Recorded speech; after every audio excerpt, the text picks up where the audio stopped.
Welcome to a very special edition of Spy Chat Live. I'm Amanda Olkey, Director of Adult Education here at the International Spy Museum. Thank you so much for joining us tonight. Our Executive Director, Chris Costa, immediately here to my left, is joined by Paul Whelan, further away from me. Paul returned to the United States in August 2024 as part of a rather high-profile prisoner swap with Russia. You are probably broadly familiar with Paul's story. He was arrested in Moscow in December 2018 for espionage. The case quickly became high profile, with Russia claiming Paul was a spy and Paul firing back that he was set up by the Federal Security Service of the Russian Federation, aka the FSB. Chris and Paul will explore Paul's harrowing experience, the efforts made to release him, and now, with this ordeal behind him, what Paul believes his experience reveals about Putin's security services and Russia. After Chris poses a series of questions to Paul, when they finish their conversation, we'll address your questions. Paul, Chris, take it away. Thanks, Amanda, for the great introduction. Paul, it's wonderful to see you. Welcome again back to the International Spy Museum. And I want to thank our audience here on a really, really cold January evening to come into a live program here at Spy. Before we dive in, just a word of introduction. Paul came to the International Spy Museum shortly after you were released, right?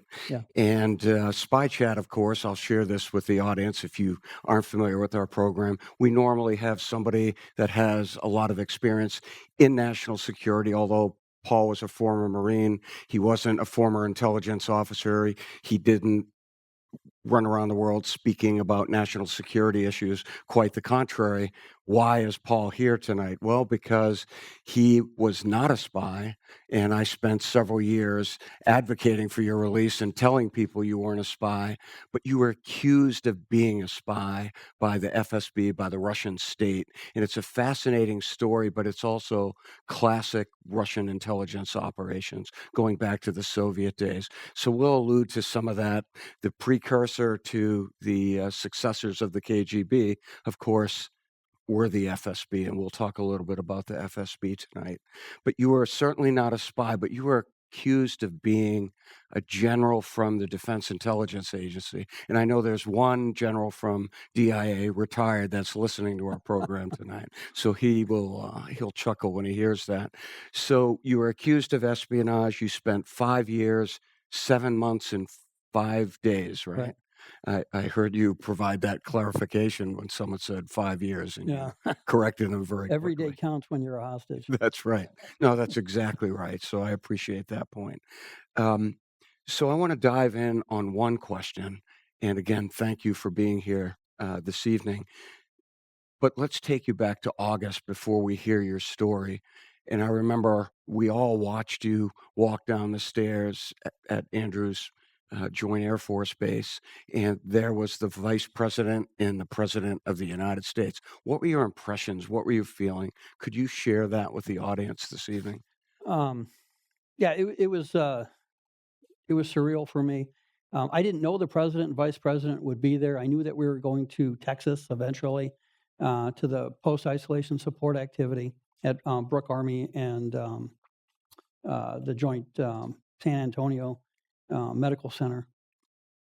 I'd been in solitary confinement for the last 5 days in Russia.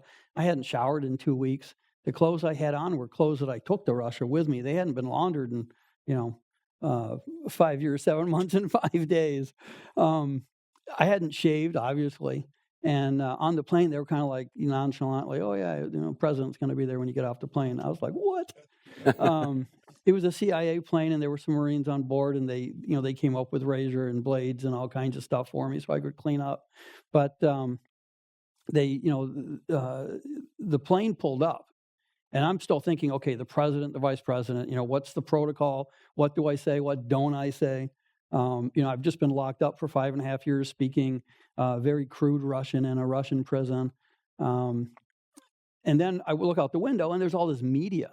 There's just tons and tons of media. So I'm thinking to myself, now I really have to be careful. But I got off the plane. You saw me kind of holding on with both hands just because I was malnourished. I was tired and weak. I didn't want to fall down those steps. But I gave a wave to my sister that was there. I saw her, gave a salute to the president, and just walked down. And he gave me a hug, and we just started chatting like old friends. The funny thing, it was supposed to be a receiving line, like you see, people line up and, the president shakes their hand as they go by or whatnot. Well, it turned into kind of a rugby scrum of all of us talking and chatting and going back and forth. Evan comes down, Alsu's there, her family too. It was a good, a good event. But I had to keep in the back of my mind that it was still the president and vice president there. No, I might add it was a pretty crisp salute, as I recall. So Thanks. you can't take the Marine out of a former Marine, right? That's a problem. So let's dive into the incident itself. But before we do that, 2020, I had an opportunity to talk to your hometown newspaper nearby, Yeah. the Detroit Free Press. And as a former intelligence officer, former counterintelligence agent, I was asked, hey, what was your assessment of what was playing out with Paul Whelan? And I said, just from a professional standpoint, I really thought it looked a lot like a setup, and you didn't have to be a genius to understand that that was the Russian techniques, tactics, procedures for their counterintelligence operations. And we talked about some past cases, Nicholas Daniloff years ago. Right. You and I talked about that. 1986, yeah. That's right. A journalist was set up by somebody that knew him, or somebody that was purporting to be his friend. And that's what happened to you. Was I right when I told the media that it was a setup? Oh, yeah, exactly. If you'll remember, there's a guy named Gerber. And what was his number one rule? You never took things from people that you knew. Burton Gerber, Yeah, exactly. friend So of the Spy Museum. it's a bit of a joke, but if you're dealing with foreigners, you wouldn't take secret information from somebody that you knew because obviously they were being handled. That's why walk-ins and things like that at the embassies are always so important because they're fresh meat. But I went to Moscow with friends for a wedding. People that I knew, we stayed at the right hotels. We were in the right area, right downtown, Red Square. We took all the safety precautions that you would and that I did in the past, even when I took my parents to Moscow a few years earlier. Everything was fine. Like Daniloff, he was set up for a trade, and I was set up for a trade. And I've said this before that because people are like, well, they focus on this guy that I knew that turned up at my hotel room. It wasn't like a couple rogue FSB guys had a couple vodkas and decided they're going to go out and arrest an American and cause a big international incident. This is something that had been planned, and it was planned all the way from Putin on down. The way the Russians work, low-level people can't make decisions. All the decisions are made higher up. So if something like that was going to happen with a foreigner and cause a lot of problems in Russia, it was something that Sergei Lavrov, the foreign minister, he would approve, the FSB director, or President Putin himself. So the FSB and the Russian government claim that you were caught during a spying action. I don't know what that spying action is. There's not a lot of fidelity on that. Can you share what the purported action was that night when they broke into your room or came into your room to arrest you? Yeah. So it's actually on the internet. You can find a clip. The Russians might have taken it down, but it shows me. It's kind of comical. It shows me standing in the bathroom of my hotel room with a brush in my hand, dangerous weapon, and I'm getting ready to go to this wedding dinner. And a friend of mine that wasn't supposed to turn up turned up. Not uncommon. He came in the room, but he came into the bathroom. And as I'm trying to get ready, he says, "Hey, here's a flash drive of photos and videos from your previous trip earlier in the year." And I'm you see me with a brush in one hand, and I'm talking to him, and he gives me the thumb drive. I take it, put it in my pocket, and I keep brushing my hair and getting ready. He walked out of the bathroom, opened the door, and the FSB guys came in. That was the extent of the nefarious activity. So, that video didn't surface until after they released me. If they'd shown that to anybody, after I'd been arrested, they would have been the laughing stock of the world. So on that point, the FSB, because our audience that are listening online and watching online are always interested in understanding intelligence services, hence why we're popular as we. Um, what were your impressions of the FSB? I know that you were able to build rapport, which is important when you're in custody with your captors. So can you talk a little bit about the FSB from your standpoint, rank and file? Yeah, the FSB, the Federal Security Service, they used to be known as the KGB. Their tactics are a little tamer, but not towards their own people. There are still people in Russia that disappear, that they die in prison. I was held at Lefortovo, which they called the shooting gallery because they shoot people there. All sorts of nefarious things go on. At first, the people that I dealt with, they were all ranks of colonel down to like lieutenant. At first, they were very serious. They were very, I think, wary of too much discussion, too much handling. But it became quite obvious, especially since they told me that they were holding me just for an exchange, that they were kind of just functionaries doing their job. And photographs have emerged, they're online, of me and this young kid named Alex, who was one of the escort officers, taking me back and forth to court. And, we're outside a prison van. The view is from, like, looking down from a Lefortovo court window. And one of the photographers caught him and I chatting. He didn't have his black mask on that they'd wear in court, and he's trying to put a handcuff on me, and he couldn't. He wasn't sure how to get it on, so I'm helping him, handcuff me to take me into court. And it's a funny series of photos, but it shows us just kind of chatting back and forth, smiling and whatever. And all through my time in Russia, people would explain to me, well, this is my job. And you always hear from the Russians, that's not my department. Well, they obviously mean that. And they were saying, well, my job is to type this up. My job is to take you back and forth to court. My job is to do this. My job is to do that. And they'd always, if you ever asked them, well, who's making the decisions? And they'd always point, up, is Putin. So we got along fairly well. In the first 18 months, I was at Lefortovo prison in Moscow, it's the FSB prison, and then they transferred me for the last 4 years to a labor camp in Mordovia. The FSB guys would come and visit me, say, every 2 weeks. They wanted to make sure that nothing was, happening bad with me. I didn't have any problems. If there were issues, we could discuss it. And they were actually instrumental in the arrest of 2 wardens and a deputy warden. We'd kind of had enough of these guys, and the final straw is the warden put me in solitary confinement for 30 days, and I wasn't really too happy about it. So the FSB guys turned up, and I was a little fuming, and I told them the story, and they're like, okay. They go to their people. We kind of expose the corruption at the camp, and the FSB say, yeah, it's a little too much. So they arrest him, and then they arrest the deputy warden too. And then just before I left in late July, they came back, and we had the current warden arrested. Same thing, corruption. He had set up fake poker games, and he was luring in these young kids that didn't know how to play poker. When they owed a lot of money, he'd put them in solitary until their families could send it in. So we're kind of like, yeah, it's a little bit too much even for a Russian prison. So we had him arrested. But it was just kind of this odd relationship where, they didn't treat me like I was an enemy of the Russian Federation, even though they would say that. They didn't treat me like, someone who was putting their families in danger, their kids in danger, as they would always say in court. They just treated me like someone who was being held hostage. And although they weren't bending over backwards to necessarily help me all the time, they weren't really doing much to inflict, any hurtful trauma. The only thing that they ever did, and they started this after I made that comment I told you about in court, they started waking me up at night. Every 2 hours at night, they'd come and they'd wake me up. They'd shine a light in my eye and take a picture. and say that I was an escape risk, so they had to do this.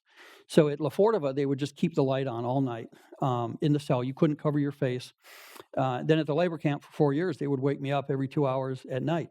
The reason they did that, and really this was probably the only real time we had a major disagreement. I was in court and I'd hold up signs saying it's a sham trial. This is BS. We'll talk about that Yeah, a all little these bit sorts later. of things. Yeah. But what I said to the media was, Russia says they arrested James Bond on a secret mission. In reality, they abducted Mr. Bean on holiday.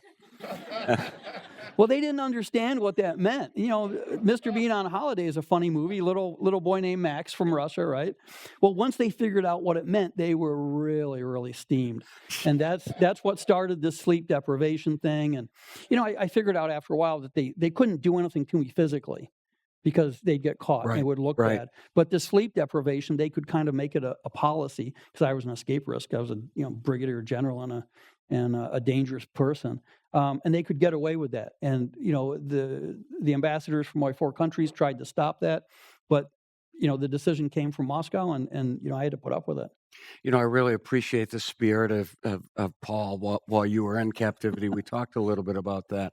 When you're trained in resistance, not that you were, but those of us who have had that training, you want small victories, right? That is a maxim. You want to try to achieve victories where you can get them. And I started seeing that you were achieving victories just naturally because of your temperament and your spirit, which I appreciated. So, yeah, some of it was sticking a fork in when I could. Yeah. But others were like, Russia has laws, but they don't follow laws, not like we do.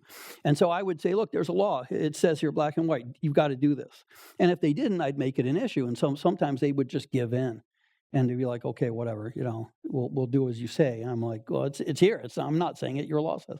But they would just kind of give in because I was making so much of fuss. No, that's remarkable, the persistence, right? And trying to wear out your adversaries. So Wall Street Journal, when Evan Gershkovich, who came back with you in Elsu, right? Mm-hmm. When they came back with you, part of the trade, Evan started writing about his captivity. Of course, he was a journalist, also accused of espionage, not a spy, a journalist for Wall Street Journal. In being a journalist, mentally, he must have captured notes and in his head, and he came back and wrote some really, really lucid, excellent pieces on captivity. And one of the stories that really got my attention is about the DKRO, and that's the Office of Counterintelligence Operations, Offensive Operations, or however they characterize it, they being the FSB. But it's a special office he reported on that was focused on Westerners and was focused specifically, we've learned collectively from other reporting, to bring back Krashikov. That was one of the tasks. And if you remember, Krashikov was an individual that was an assassin for the Russian state, for the military intelligence, which is the GRU, right? Yeah, he was a colonel. Yeah. Right. Colonel in the GRU. He was arrested in Germany with disguise. Sort of amateurish, but he was arrested in the German seldom. And that factors into, of course, the cooperation of 7 different countries, including Germany. But all of that said, did you ever get any sense that there was this unit, or was the first time you learned about that unit when you read Evan's pieces? I assume you did in the Wall Street Journal. So, to backtrack, we had said that 1986, the Soviets took Danilov. He was the chief of U.S. News and World Report. Right. They held him 3 weeks because the Americans had just arrested a Russian spy. They did a trade. Nothing like that had happened until it was 2000. Edmund Pope, he was a retired naval intelligence officer, had gone to Russia. The Russians grabbed him, said he was a spy, convicted him 20 years. But he was there for 8 months. A young President Putin decided to pardon him and send him back. So there was no exchange; they just sent him back. And then nothing like that had occurred until I was arrested. The kind of the precursor to my arrest was a Chinese national was arrested by the Canadians on an American warrant. The Chinese said, don't give her to America, send her back to China. Canada said no. So the Chinese arrested two gentlemen named Michael and Michael and held them for espionage. Yeah, the two Michaels. So just after that occurred, Russian media asked Putin in his annual, publicized news conference, well, what about this situation? Why can't we do something like this to help Maria Butina, who had just been arrested by the Americans for espionage, come home, et cetera, et cetera? And Putin said, there's no way we would ever do that. We would never arrest a foreigner that hasn't committed a crime and hold him hostage to do a trade. Well, 8 days after he said that, they arrested me. So, I don't believe anything Putin has to say.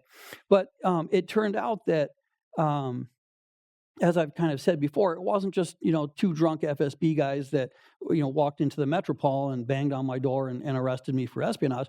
This was an organized, event. They had this set up. They knew what they were doing. At the hotel when I was arrested, they probably had 30, 40 different, people there, FSB. They had all sorts of vehicles, all sorts of things arranged. It was a big show. It was a really big show. And it made me think that this was something that somebody was orchestrating from the top. Right. And, this unit, as we've discovered, does that. I came to believe after a while that they must have an organized group doing these sorts of things, because when I got to the labor camp, there was a Polish guy named Marian. Well, he was a businessman. He'd been arrested for espionage. He had the exact same FSB team as me. He had the exact same judge, and he had the exact same sentence. It was, they could have taken my paperwork and his paperwork and put them together, and apart from the name, it was the same thing. Operational template, right? Right, yeah. So I quickly figured out that they had a plan, and their plan was grabbing foreigners, to do these exchanges. Evan comes up, then, that kind of cemented it. Evans did a great job of outlining that. Evan did. Also, I want to call out, we're going to share it with the audience. There's more on DKRO if you're interested. Script News, Sasha Ingber, who is now our Spycast host at Spy, in her previous job at Scripps as a reporter, she actually interviewed a DKRO officer or someone that was a functionary with them, that organization. So I think it's worth exploring and taking a look at Sasha's work. So let's dive a little bit more on you being held in Moscow, and also for our viewing audience. There you go. You can have my job soon. I'll handle the marketing. Yeah, there you go. Thanks, Paul. Talk about captivity. I read some accounts of really horrible soup that just stuck in my mind, but how were you treated? You were in a labor camp, and you were in an FSB prison that you referred to, Lefortova. Lefortova. Yeah. So how were you treated? What were your conditions? Could you share that a little bit with the audience? That's a picture of Lefortova. Yeah. They treated me better than they treat their own people. I can say that for sure. Russia's a third world country outside of Moscow, and Moscow's not really that great. Lefortova is an old prison that's been there 150 years, thick cement walls, big steel doors. The cells are 9 square meters. You can kind of walk back and forth about 15 paces. There isn't much room. I was in a VIP cell. There was a Norwegian who had been arrested for spying also. His name was Berg. He was next door to me, so we were kind of in this exclusive area. Actually, Berg was traded back to Norway for an FSB agent. His case was handled by the same people as mine, et cetera, et cetera. But Lefortova, it's a rundown rat hole, basically. Things didn't work. The floors were all uneven. The stairs were all just chipped and broken. There was no maintenance. Nobody had ever bothered to fix anything. It was odd, because I'd always thought, it wasn't Lubyanka, the FSB or KGB headquarters, but I'd always thought, well, Lefortova, it has to be fairly decent, because the FSB is their primary, tool.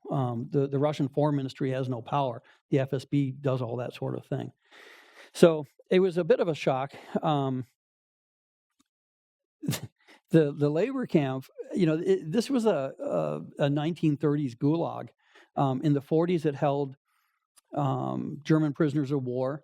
The camp looked like Auschwitz or Mauthausen.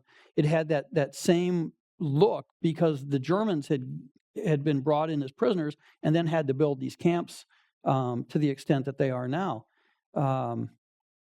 They're hideous. We had cold water that had iron that was so bad you could taste it. It was gritty. The electricity that we had didn't work half the time. It was like North Korea. The food that we've joked about, they would give us this fish and make this fish soup. The fish comes from the Icelandic waters, but Europe uses it for cat food and for fertilizer. Nobody eats it except the Russians. And so they would give us this horrible stuff. We had a lot of cats in the camp, right? And we'd put this fish down for the cats. And they'd come up and turn their noses at it and be like, "What are you doing giving us this? We don't want it." So, if a kind of feral cat won't eat fish, then, I'm not going to. But the Russians say that the poor conditions are part of the punishment, and they were really deplorable. And people would ask me about how I was getting on, and I'd say, "Well, this is horrible. It's nasty. Everything's broken. It doesn't work." And they'd say, "Well, you've been here a couple of years. You should get used to it." And I say, "No, I'm not. This is not how we live in my world. It's not how we do things." But it was quite obvious that, especially after the war with Ukraine started, the Russian economy was tanking, and places like the prison were the first place they took money from. So, they weren't fixing much anyway.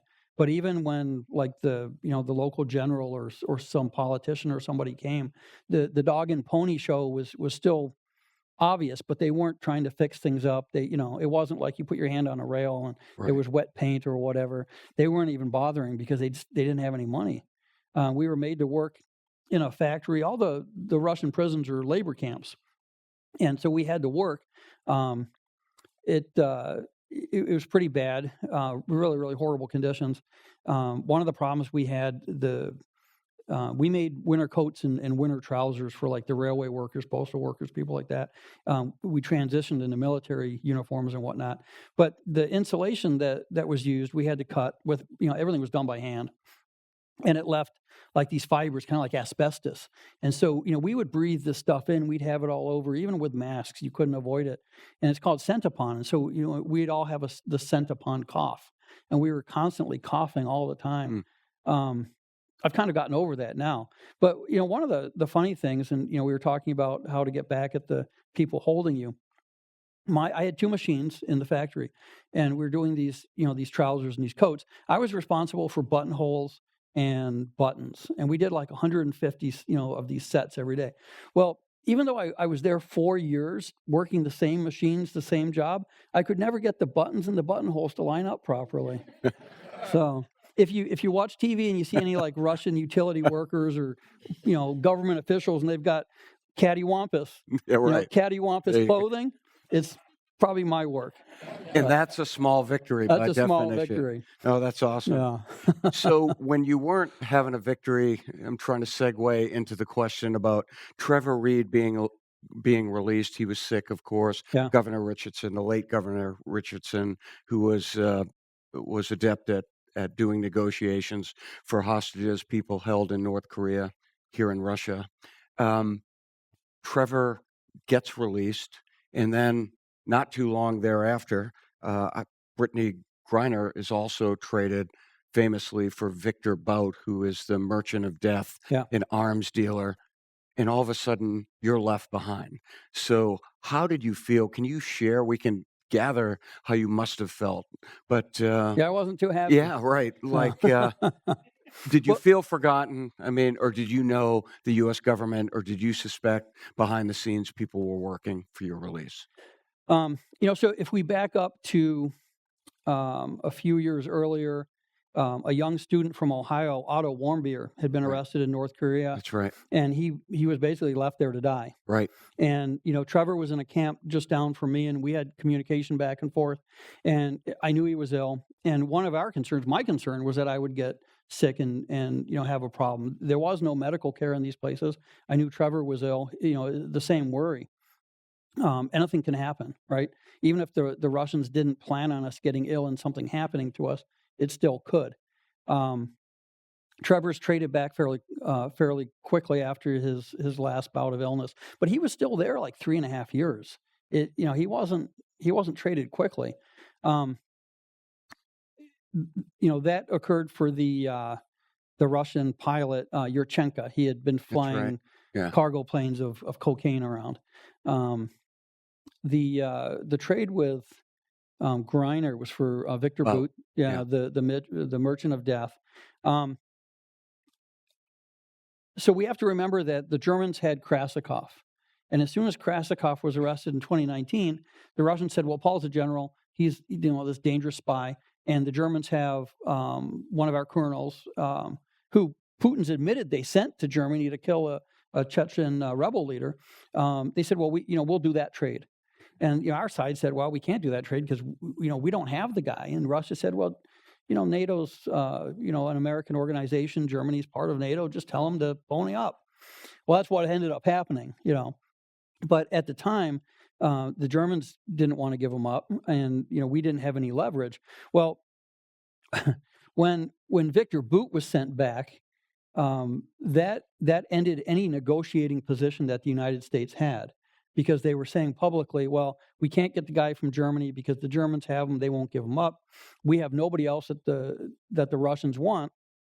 And there was, kind of this limbo situation. So, yeah, I felt that I had been abandoned because I was told that I was going home. And I'd been told a few times to pack my bags and be ready, and nothing happened. It was at that point that I started having more regular phone calls with the State Department. I'd been speaking to Ambassador Carstens, the special presidential envoy for hostage affairs, for a couple of years.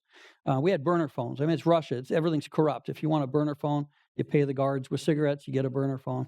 I was speaking to the media, but I started speaking to Antony Blinken, the Secretary of State, and he was basically putting it out on the table, saying, "Hey, look, this is the deal. This is what's happening. This is what we're up against." I wasn't happy that they'd left me behind, but they were explaining what was happening. We were getting more communications, and that really helped. They, a few times publicly said, and Secretary Blinken said, we're not going to leave you behind. We are coming for you.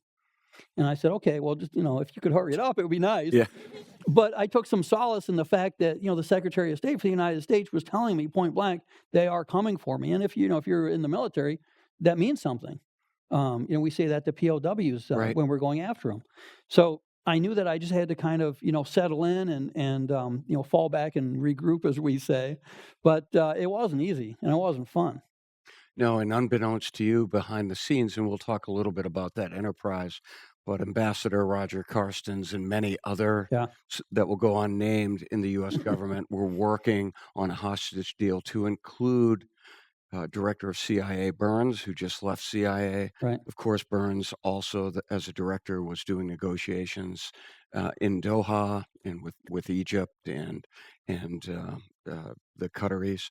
The bottom line is a significant hostage exchange was being worked, a deal that was coming together. 7 different countries, you already mentioned Germany, a sovereign country, put a killer in jail within the scope of their legal authorities, their sovereignty, and all of a sudden a deal breaks and 7 countries are cooperating with the United States to bring you home, Alsu home, as well as 14 or 15 other individuals were being released from Russian prisons. Of course, that's when Krashikov also was exchanged. But at the end of the day, you were released, and hence a great connection with the President of the United States and the Vice President.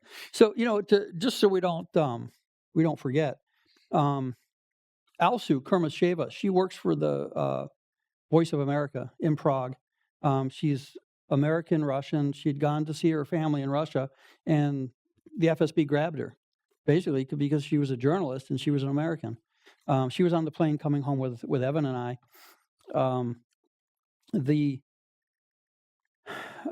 The Russian activist Navalny, who had fled Russia to Germany with his wife because the FSB had tried to poison him, he had gone back to Russia to serve a short prison sentence, and he became part of our our discussions, our negotiations.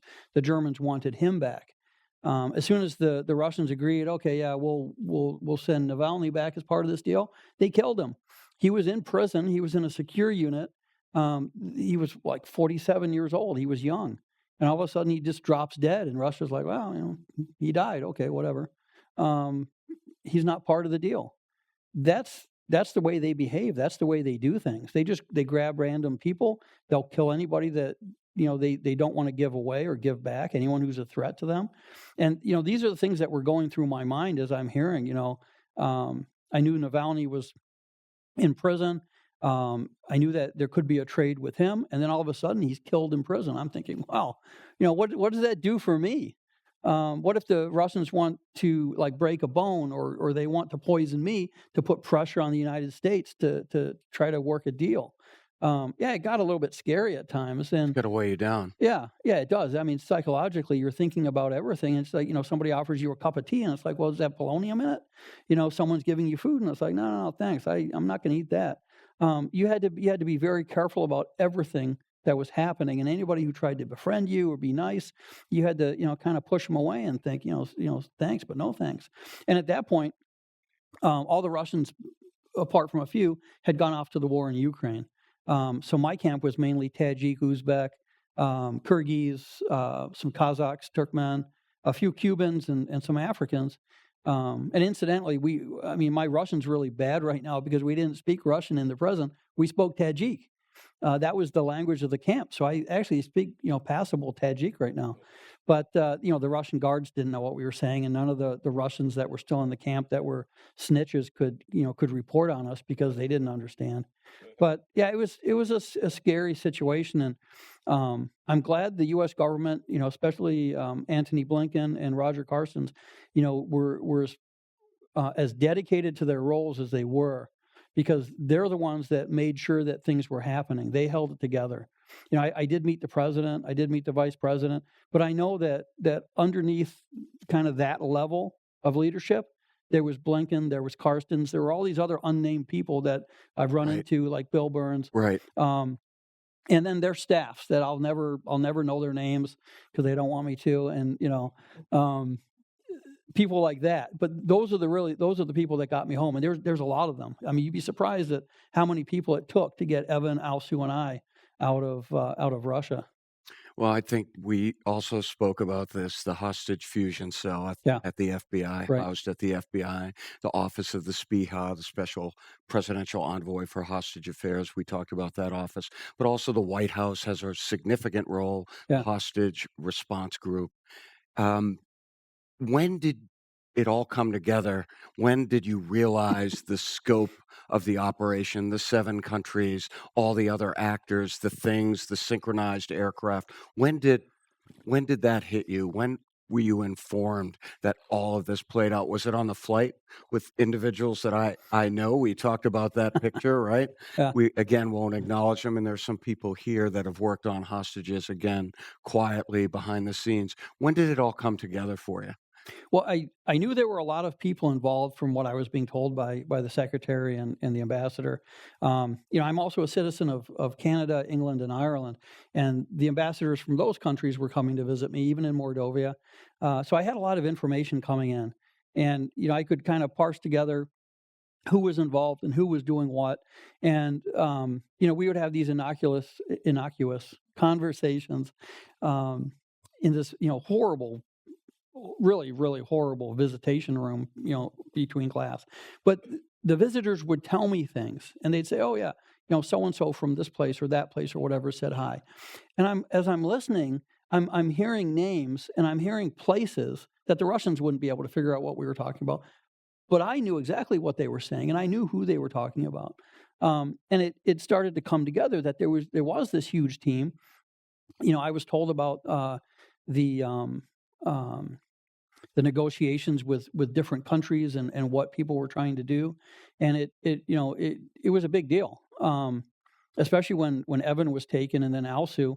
The Russians were putting pressure, and then people were working to get something done. One of the funny moments actually was it would have been in June, I think, of 2024. maybe it was May. I was speaking to Secretary Blinken on the phone.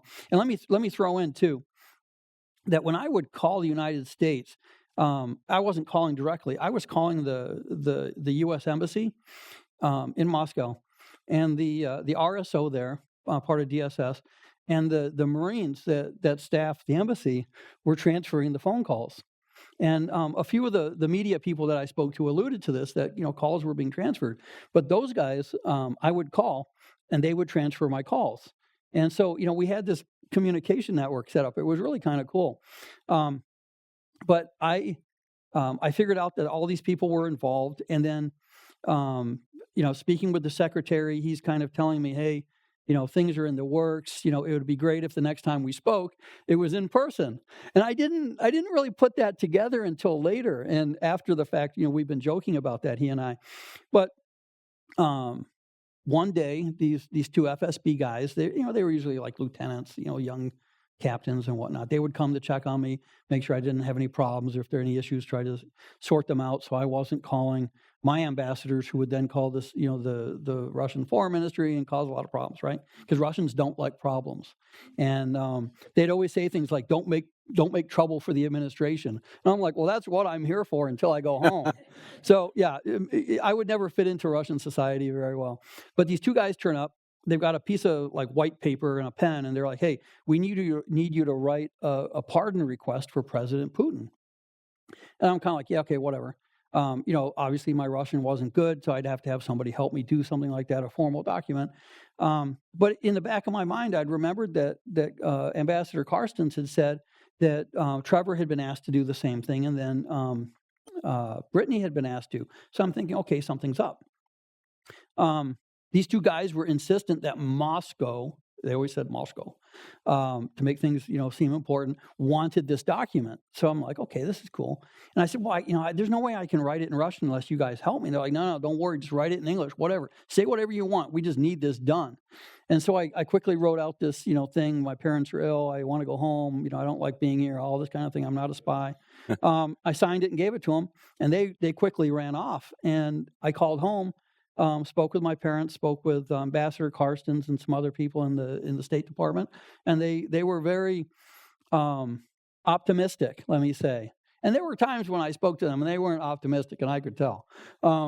This time they were very optimistic, and it was kind of like, hey, get ready, get your bags packed. It was the next day that the FSB came to the camp, and they drove me back to Moscow, and that's where I kind of had everything taken away from me. And I was put in a solitary cell for the last 5 days I was there. But interestingly enough, the guards at La Fortova, a lot of them were the same ones that I had met when I was there the first time for a year and a half, and I'd interacted with.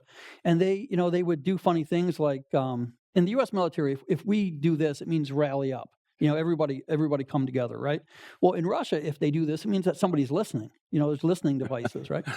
So the guards were always doing this, like, be careful, don't chat, don't say anything. And they said, hey, there's another American here, and that was Evan. And then they started saying, hey, there are other people here, and they kind of alluded to the fact that something was going on. I was in the cell for 5 days. They wouldn't let me out to exercise or do anything at all. I was cut off from people, but when the guards came with food that they'd stick through a little door, a little hatch, they'd kind of tell me these things were going on. And again, it was odd because we had this kind of friendly relationship, even though we weren't friends, and there was a bit of a rapport with the guys at the prison. And on the day that I left, we didn't walk around shaking hands or anything, but they were all like lined up watching this, and you could tell that they were happy to be part of it. They gave you a gift bag like we do at the Spy Museum, right? Yeah, well, the FSB did. I love that.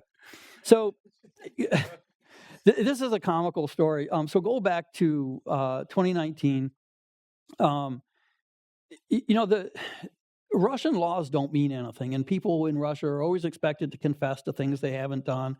And then, they always say, well, we don't go to court for a trial, we go to court for a sentence. And that's really how it is. If the FSB says you did it, you did it. You go to court, you get a sentence, and then you try to bribe your way out on parole or something later on. Well, I wasn't having any of that. I wouldn't admit to anything. I wasn't, speaking to the FSB. I would always rip up their papers and throw them in their face and do all kinds of things, which here I think probably would get somebody in trouble. But one of the things they started doing was taking me to Lubyanka, which is their headquarters. Now, maybe this was supposed to scare me or impress me or something, I don't know, but they'd have a table with cookies, cakes, candies, and all this kind of stuff. And these colonels would, through the interpreter, say, well, we want to do this trade. We have to go through this court procedure. If you confess, the court procedure ends, and then we can do this negotiation with the United States. It sounds plausible, right? Well, they kept trying this. And they would take me there, and I'd say, no, I can't confess to something I haven't done. And I think probably on the second or third time, I said, look, okay, you guys have a KGB museum here, it's a legitimate. It's a KGB museum, and people can go and see it. And I said, well, I want to see this. I want to see this place. And they're like, well, why would you want to see it? And I said, well, because I'm here, right? When am I going to come back? I love that. I don't want to. So we went back and forth on this. I was like, I want to see the museum. They said, you have to confess. I said, no, I want to see the museum. I'm not going to do anything unless and we went back and forth like children. Well, finally, one of the guys is like, look, seriously, why do you want to see this? And I said, well, I collect the Russian tea glass holders. They're called podstakanik. And if you see old Soviet movies, it's like a metal holder with a handle, and you put a glass in it, and they put tea in it, and that's how they drink their tea. Hunt for Red October. The admiral dumps his over his mail. Anyway, I said, I've been collecting these for a long time, and I want one from the FSB. Of course, they chuckle like, yeah, whatever. You're not getting one because you won't sign a confession. and that's where we left it. Well, when I got on the bus leaving Lefortovo, one of the SVR guys, their counterintelligence, gives me this bag. And it's like a little gift bag, and it says FSB on both sides. And he says, we're told you'll understand what this is. And I said, okay. So, I opened up, and there's a box, and I open up. Inside is a podstakanik with the FSB logo on the front. And, at first I was like, what is this? And I was like, this is from the days of going to Lubyanka. And, the FSB guys were like looking at me with this FSB thing, like, what are you doing? Where did you get this? What's going on? And one of them was trying to explain that, well, they gave this to me to give to him and whatnot. But, yeah, so that's kind of one of my only souvenirs. That's one of my favorite stories. So I'm mindful that we want to open this up to questions. So I have a final question. This was coming. There's a great picture of Elizabeth Whelan, Paul's sister. She was a tireless advocate for Paul. And of course, since I left government, I'm able to advocate for hostages with nonprofits like the Foley Foundation, Hostage US. And in this role, educate the public on what's happening from my optic. And all of a sudden, my wife, Donna, and I kept bumping into Elizabeth at these events advocating for hostages. And Elizabeth said, oh, you're the spy museum guy. Paul said to find the spy museum guy. So I felt really privileged and honored. And I was, really excited about that. And when Paul came to visit to the International Spy Museum, we went in the Bond exhibit. He did some selfies, made me a little nervous that the Russians were watching all this. And then Paul said, I asked the question, I'm like, so tell me the rest of the story, because Elizabeth passed this cryptic message to me. Finish the story. Who was the spy museum guy you were talking about? Well, in 2009, I took my parents to Moscow because, they grew up in England during the war and whatnot. They'd never been to the other side of the Iron Curtain. And we came back, and it was 2011. We live in Michigan, in Grand Rapids, where President Ford is from. He's got a library, and there was a Cold War exhibit. We decided to drive over to it, and there was a panel discussion kind of like this with Peter, the CIA. I forgot his last name. Yeah, Peter Ernst, and this Russian KGB officer named Oleg Kalugin, and he had a book that he'd written, and he was peddling that. So I lined up and I bought some copies to give to my two brothers and sister and whatnot, and he autographed them. And the next day, we were in this exhibit, walking around, and I saw Peter and Oleg And I asked if I could have a photo because I'd never met a KGB officer before. CIA guys, they're all over the place. You just don't know who they are. But KGB, you never see those guys. So I was like, hey, Peter, can you take a picture? So he kind of chuckled like, well, I thought you wanted a picture with me. But he took a picture of Oleg and I, and I put it on Facebook and whatnot, and thought nothing really of it, right? Well, this became like a piece of evidence for the Russians. Oh, you're cavorting with KGB officers, and all of this information, and you've got his book. If you read the book, it talks about his I think 32 years of being a KGB officer against the United States. Right. He wasn't helping us at all. But that's the guy. Yeah. Yep, he was one of our founding board members, Right. Oleg Kalugin, not a defector, a former KGB officer Yeah. that came over to the United States, then cooperated with the United States and wrote about KGB, again, recruiting Americans, Yeah. people at Congress. The sleepers and That's whatnot. right. Yeah. So it's a fascinating story. So I wasn't, as it turned out, the spy museum guy. Well, you were the undercover guy. Yeah, Neither, right. neither was Peter.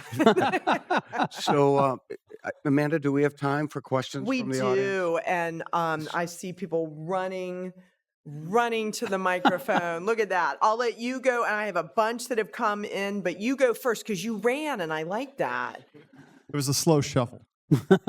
One really quick question that's a little silly, and then a more serious question. When the FSB were giving you this gift, did any part of you think, I'm not falling for this again?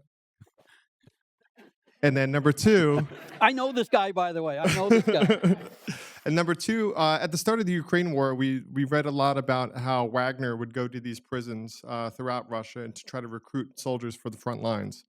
Did you see any of that when you were in prison? What was kind of the mood and the environment of the prison, if that was happening? And how did the prisoners there feel about Wagner's offer? Well, to answer your first question, no, I didn't. I was a gullible tourist.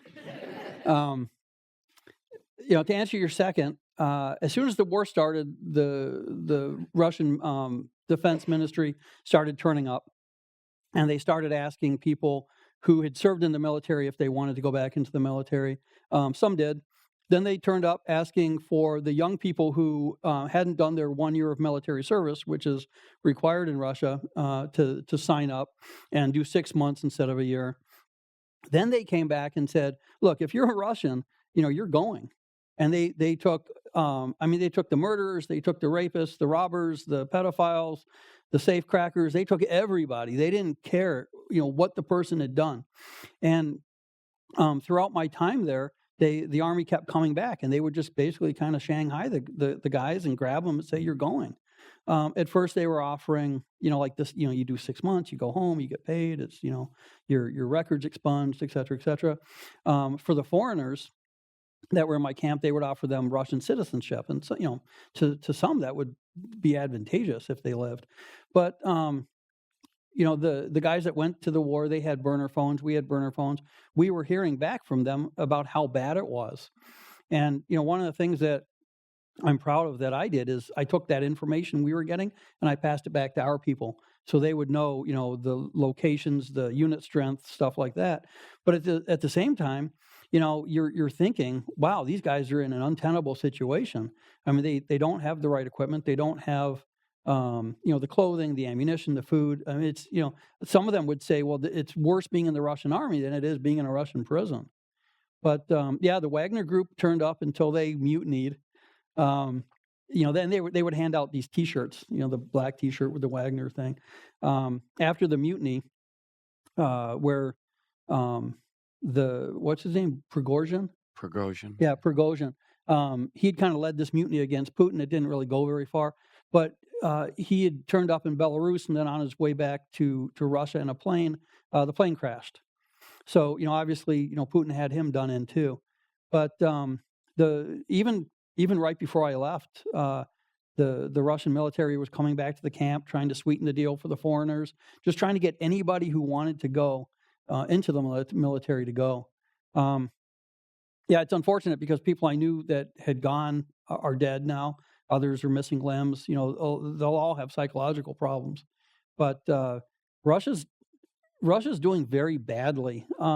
they've never had, and I'm not an expert on this, but I know enough now to tell you this, they've never had an expeditionary military like ours. They've always been focused on defending the homeland from a NATO invasion, and they've never worried about China invading. It's always NATO. So when they went into Syria, that was kind of them dabbling in, expeditionary type activity, which they haven't done very well at. Then they went into Ukraine. Crimea, nobody said a word. They just walked in and took the place, and the Ukrainians left. With this current war, obviously they're having a lot of trouble because people are fighting back, and they haven't taken much ground, and they haven't done very well.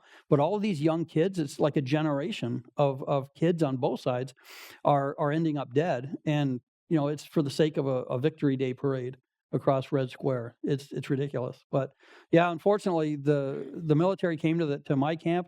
They probably took 600 of the Russian kids and foreigners to go and fight. And it's just, it's a testament to the fact that the Russians don't care. They're doing everything for Putin, just like they used to do everything for Stalin. Yeah, it's crazy. We have some really good questions here. I'm going to read one, but please go to the microphone. I don't want to scare anybody away from asking your live questions.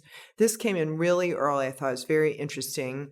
Local news anchor in Detroit put your prison address on the TV screen for anyone interested in writing you in Russia. And this person's question is, did those who wrote you, did you think it helped you or hindered you from being released? Oh, it helped. Yeah, 100%. And actually, I was writing tons of letters myself home every day. In La Fortava, they wouldn't let me use a phone, and it wasn't until the labor camp that I had a burner. But I started in La Fortava writing a letter home every day. And then I was writing to the members of parliament in my countries, as well as the Congress, and really anybody that would listen to media, et cetera, turning that into a lot of phone calls later. But I got tons of mail coming in, and Brittany Griner helped with this too. When she'd been released, she asked people to write. So, literally thousands of letters were coming in, and there's still boxes at the Moscow consulate coming back in the diplomatic mail to me of all these people that had written, from across the board. But that, I think, helped. Well, it helped me from a morale standpoint to know that all these people from all over the world, but over especially America, who had no vested interest in me or my situation, had been watching TV, and they'd heard about it, and they were sending me a letter. And then the Russians said that they'd never experienced a prisoner getting this much mail, and that even their political prisoners, Navalny and some of these others, Sikorsky and whatnot, a friend of mine now, had never gotten this volume of mail, and they didn't know what to do with it. And it turned into kind of a battle sometimes for me to get the mail from them, because they at first they thought all my outgoing mail had secret messages, right? And of course they didn't.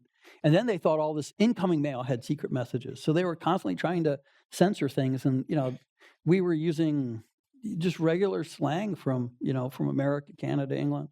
They just didn't understand it. So, But it had to help you from a morale oh standpoint, yeah, right? oh yeah, definitely. Yeah, I think anybody in any kind of prison getting mail, any communication, contact with the outside, it's very important.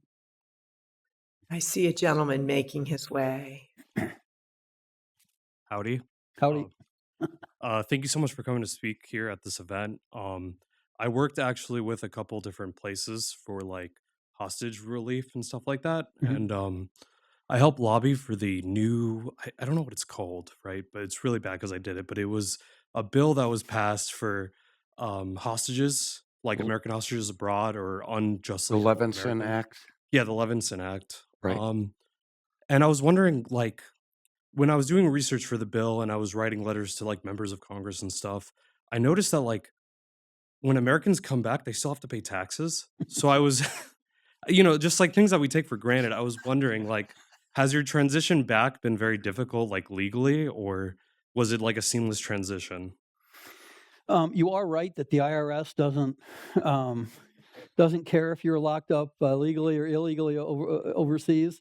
Um, y- you know, uh, I was employed a year into my detention, but the last 4.5 I wasn't employed, so I didn't have any income for them to come after me. I still got a letter wondering about why I didn't have any income. So yeah, so that part is true. Now I'll tell you, and I don't do this meanly, but I'll say that once you get off the plane, the people at state and the NSC and whatnot, they move on to the next case. And there really isn't a mechanism to provide any kind of services or benefits to people like me. Now, it is written into the law. There's a 5-year provision for providing health care and things to former hostages, but it's never been funded. And that's something that Haley Stevens, Debbie Dingell, Congresswomen from Michigan are working on now. In Michigan, because I hadn't been employed, I couldn't receive unemployment. I have a life insurance policy, so I can't have any kind of Medicaid or Medicare or whatever. Because of this, I couldn't benefit from that. So you see that hostages come back, and there's no social safety net for them at all. It's all based on what local community people do. I have a GoFundMe account set up. Trevor, others that have come back, Mark Swiden, he just came back from China. Other people, they're doing the same things. Evan was lucky; he had a job. Alsu had a job, and then Brittany, she was employed. But it's kind of catch as catch can, and we're trying to come up with an aftercare process that takes the person who comes home and gives them what they need, and that's the sort of thing that we're hoping will be written into new laws in Congress this year.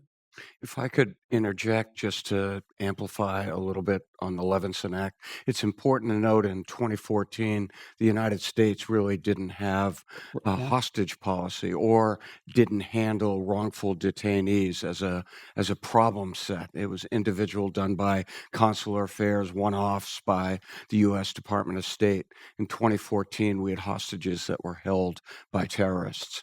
And through that experience, there was a presidential policy directive.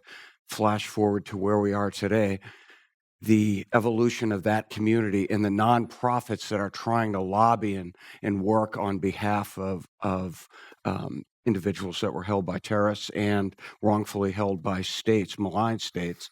That continues. It's growing. There's more work to be done. Paul and I agree on that.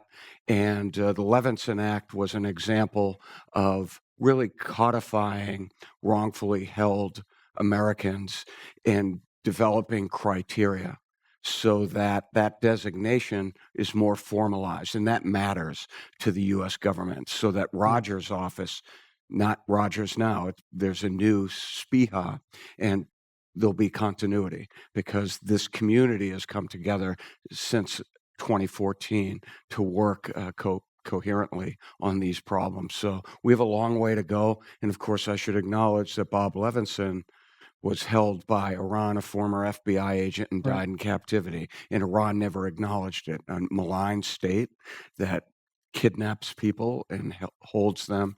And we need to hold those individuals accountable. So all of that happens in the background. So I appreciate your question. Oh, of course. Yeah. All right. Thank you. Do you have another? I do. Thank you. It's not really mine. Yeah. I'm just the interpreter. Paul, what do you think was the biggest misconception people had about your case while you were imprisoned? A lot of people think that I had a career in the intelligence world. And apart from me taking a photograph outside your building that says spy, that's the closest I've ever gotten to spy work. And, luckily that went around the world and, caused people to laugh. But the biggest misconception was the U.S. government was doing what they were doing because I was an intelligence agent. I had been in the DIA or some government agency. I was, a significant presence. And even the Russians thought that. It was hard for people, especially in Russia, to understand that the U.S. government was helping me because I was an innocent person. I was just a tourist, and I'd been caught up in this, Russia versus America deal. But yeah, the biggest misconception is that secretly I'm some sort of government agent, and I've got a nice pension and a island in the Bahama chain or something like that. So. All right, I have two final questions, but anybody in the room, I don't want you to be discouraged. The first one I think is probably on a lot of our minds, and it's the way we felt at SPY when we saw you take your photograph. Do you fear for your life? Because we kind of feared for your life when you took that photo in front of our SPY sign. Well, okay, so if you fear for your life, that's going to hold you back. You're not going to go places. You're not going to do things. You're not going to meet people. You're not going to live your life. So if I'm fearful and I don't live my life, then the Russians have won. They've overcome me living my life as a human being. So, if the Russians want to come after me, feel free. But I'm going to take pictures outside the museum, and I'm going to travel to D.C. and I'm going to do all these things that I'm doing, regardless of what they think. I have to say, as a person who's devoted her whole working life to museum work, the number of times you've mentioned visiting museums or wanting to visit a museum is really, really gratifying. Thank you. Thank you, Paul. Thank you for your love of museums. Okay, if you know me, you know I do like to end on an upbeat note. This comes from one of my colleagues writing from home. Wants to know, what was the first meal you had when you returned to the States? Fish soup. No, yeah. If I get soup, I kind of like looking to see what's inside it. But so I was in San Antonio, and Ryan Fahey, a lawyer from Aiken Gump, who's been working on my case pro bono for several years, took me down to the Riverwalk in San Antonio, and it was kind of like, okay, so what do you want? And I said, well, we're in Texas, so obviously I need a steak, and my first meal back was a steak. I had cheesecake right after that, so that was kind of a good So you were combination. home. But since then I've been eating everything. I mean, all the stuff that I haven't had in years, I'll see something and go, hey, I haven't had that in 6 years. No, I'll eat it. So one of my New Year's resolutions is to get back in shape. So we'll see how that goes. All right, Chris, do you have any? No, any I just parting words? I like to do a shout out on a book consistent with what we do each Spy Chat. The book that I'm calling out is called The Russian FSB: A Concise History of the Federal Security Service by Kevin Reel. There have been some good reviews from former CIA officers that said this is a really good book if you're interested in the FSB. And this is a gift for you because you were interested, even though you know more about the FSB than most people. Spasibo both. So you keep that, Paul. And I really want to convey my personal thanks for the friendship that we've developed in a short period of time, in your support to Spy Chat, and allowing us to ask some personal questions about your experience. And I mean it when I say I appreciate your spirit. I think there are going to be people that are going to study how you coped with captivity in a bad situation, with humor, having those small victories. And there's a lot we can learn from you. Thank you very much for coming in. And if I could, just before we end, there's a debt of gratitude to my parents for bringing me up the way they have, and my sister and brothers for the work that they did, other family members. But Secretary Blinken and Ambassador Carson's, they've moved on to greener pastures, and really I want to make sure that they know from me that they're saving lives with what they did, and it's truly appreciated. So hopefully they'll hear this at some point. But it's people like that are making a difference in our government. Thanks, Paul, for saying that. Thanks, Amanda. I think that's about it. Yeah, this was just so interesting. Thank you both. And we have an amazing array of virtual and in-person and hybrid programs coming up. Please check out our website calendar. Come see us in person. Come join us online. We love you wherever we can connect with you. So thanks so much for being here. Yeah, thanks for coming.